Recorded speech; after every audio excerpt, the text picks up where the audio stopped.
Hey, what's going on, YouTube? I just got done at the gym. Just got done with my workout.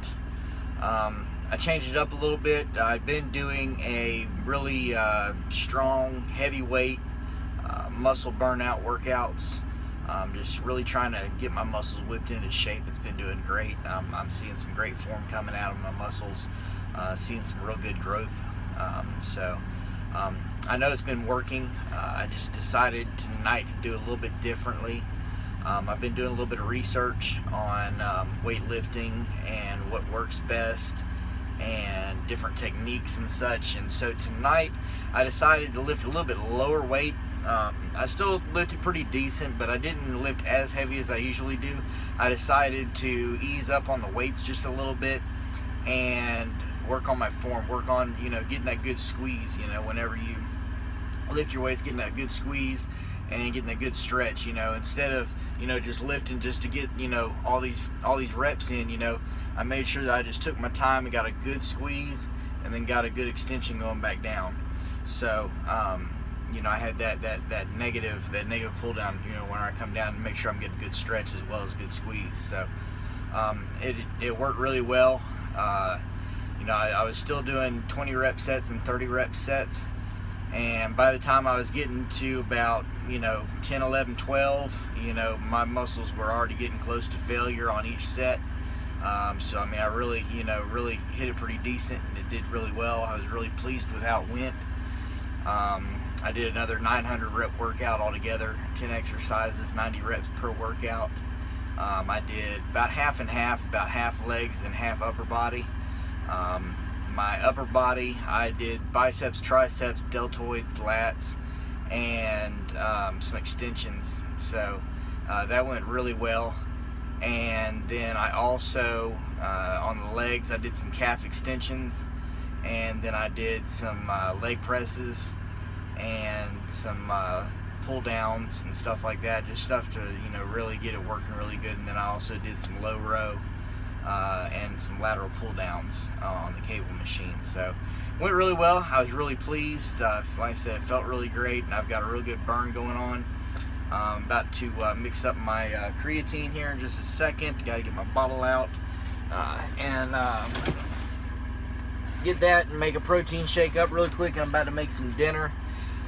So stick around, and I'm going to show you what's going on. Alright, so I'm back with you.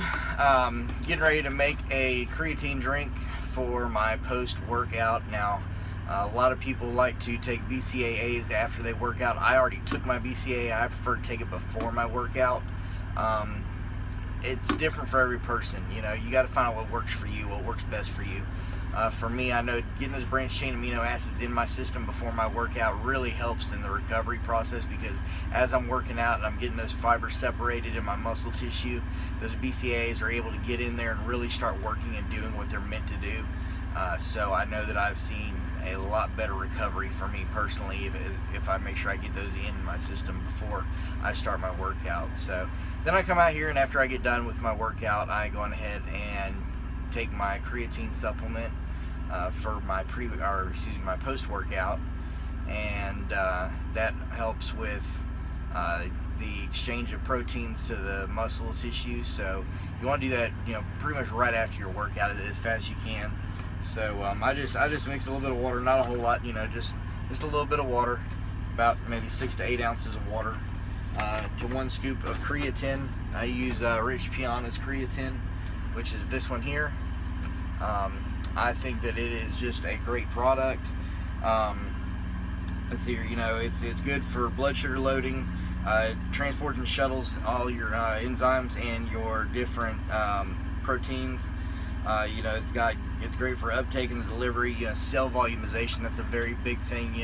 You want to get as much volume. A lot of people worry about that because they think there's going to be a lot of water retention, which really and truly, with this product, I haven't noticed a lot of water retention. I mean, yes, it's going to try and pump up the volume of every cell that it can, but that's only because you want to get as much in each cell. That way you can be able to transport as much in each cell to get it to do what you need it to do in your muscle tissue. Also, you know, it gives you more energy.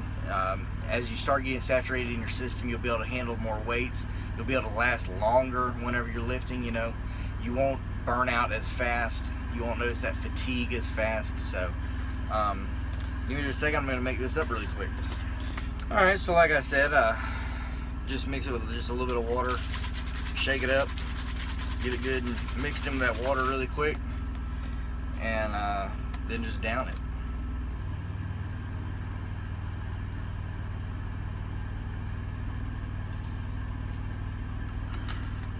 And that's that.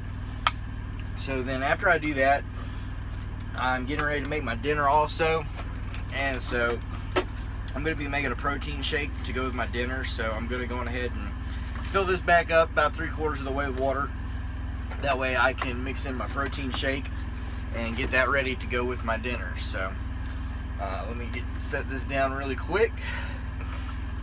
And forgive me on these videos. You know, I'm in a semi tractor trailer. I drive a truck for a living, so you know, I've got everything kind of scattered where I can do it and make it work best for me. So you know, I'm not at a home, you know, like some of these people have a lot of their videos, you know, and they're at their kitchen counter and their house looks great, this, that, and the other. No, I'm in the back of a truck in a 6x6 sleeper, so it's a little bit harder doing what I do, where I do it, and how I do it. So, but anyways, back to what we were saying. I'm about to make protein shake. I use MTS, which is an absolute wonderful machine whey. It's a great protein whey. It is, you know, absolutely wonderful. It's got amino acids in it as well. It's also got the leucine, you know, which is probably the best anabolic trigger that there even is for muscle growth. So I've got the cookies and cream. I love it. It tastes great. It really does. I think it's just an absolute wonderful protein.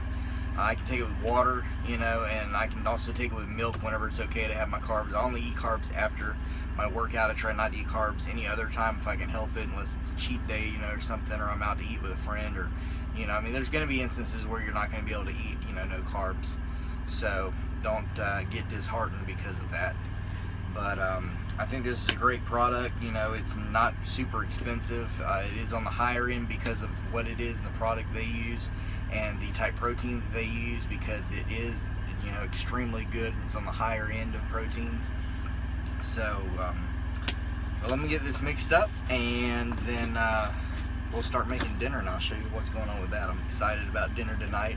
My wife has been slaving this past weekend to get all of my prep meals made, and she just delivered them to me the other day whenever I was in San Antonio, and so I'm excited to get to try some.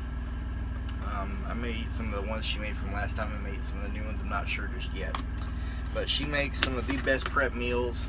And with that, also let me say, you know, prep meals are just an amazing thing to do. It really is. You know, with prep meals, you know what you're getting. You know what proteins you're getting. You know what carbs you're getting. You know what fats you're getting, because you've measured everything out and you've measured it per serving. You can enter your own recipes in the MyFitnessPal app, like I told you about in my last video. And whenever you enter those recipes, you can enter exact increments of everything that you take and put in that recipe. And then that way, whenever you enter it, you know your exact counts of everything. All your macros are in there, all your nutrients are in there, so you can track it so much easier. You know, so instead of trying to piece together a meal that you bought at a store and piece it, you know, because whenever you go, like, you know, you buy a Subway sandwich. I've had that experience. I like my Subway salads and I like my Subway sandwiches. But whenever you do that, you can't just go in there and enter a generic salad that somebody else has already entered. You can't even do that off the Subway menu, because you might put something on it that somebody else didn't put on it, or something the Subway menu didn't put on it. And so you have to enter every single thing, the bread, or if you got a salad, you know, the lettuce, the spinach, all the different veggies, and, you know, your dressing and everything else. So it makes it a lot easier whenever you have all of your own meals that are already prepped and ready to go. That way, whenever you do that, you already know what you're getting. You've already got it entered. Boom, it's in there. Boom, you can eat it. Because as soon as you get done working out, that's the best time to eat, especially if you're going to eat anything with carbs in it, because your muscles need those carbs. carbs are not a horrible thing. You know, there's some misconceptions about that. Whenever you're working out and you're looking for muscle growth and you're trying to get a fat burn going as well, you know, after you work out, that's when you want to eat your carbs. That's when you want to get those carbs in you so that your muscles soak them up, because right now your body is in an anabolic process, you know, and so while it's in that anabolic process, you want all those carbs to get sucked up. That way your muscle can use it as energy and you are not storing them or exchanging them into fats like you would any other time. That's why it's bad to eat carbs before you work out. It's bad to eat carbs before you go to bed. That's another thing I'm going to be touching on, is sleep and things that need to be done before you go to sleep. What's the best sleep, how to get the best sleep, and what happens when you sleep. So many people don't realize how important sleep is, but it really is. So, but give me just a second. I'm going to get up, I'm going to grab the camera, and I'm going to show y'all my refrigerator that is stuffed full of absolute wonderful goodness. And we're gonna get a meal out and make it and go from there. All right, so we're getting ready to look in the fridge. Y'all check this out, it's awesome. So this is my fridge, absolutely stuffed. I mean, there's just literally no more room to be had in here. Even, you know, over here there's stuff. You know, I've got my little condiments and whatnot over here. I don't need a lot of ketchup anymore. Everybody knows me knows that I was quite a ketchup fanatic, and I ate a ridiculous amount of ketchup, so I don't eat that much ketchup anymore. But let me get this light back on, sorry about that. And you can see even my freezer is absolutely stuffed full of stuff.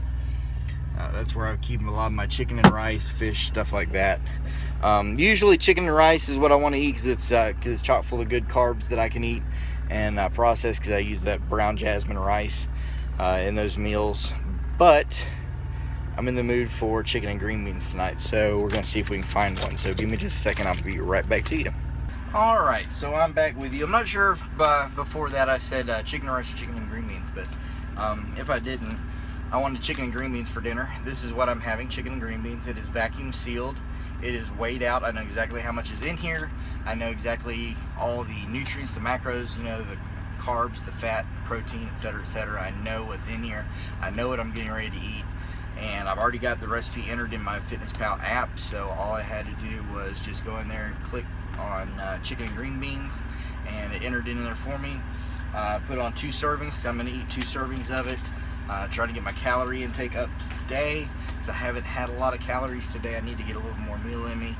I think I'm up to about 166 grams of protein for today, when I really want to be somewhere closer to 350. So I'm a ways off from that, and honestly it's kind of hard to get that many proteins. You literally have to eat 6, 7, 8 times a day, which either one gets expensive, and 2, it's kind of hard to, you almost have to force yourself to eat sometimes. But we'll get into that a little bit more. I'm going to be having some videos on nutrition and what to do as far as nutrition, but past that, I'm going to warm up my dinner and eat my dinner, and then I've got to get on the road because I've still got to drive to Atlanta. I'm in Mobile, Alabama right now, and I've got to drive to Atlanta tonight because I've got to be in North Carolina day after tomorrow. So I hope that the rest of your evening goes well. I hope you're enjoying the videos. I hope they're informative. I hope that you're learning something. If you have any questions, leave it in the comments below. Please like these videos, share them with your friends and your family, subscribe, and I hope to see you back soon. Y'all have a great night. Thanks.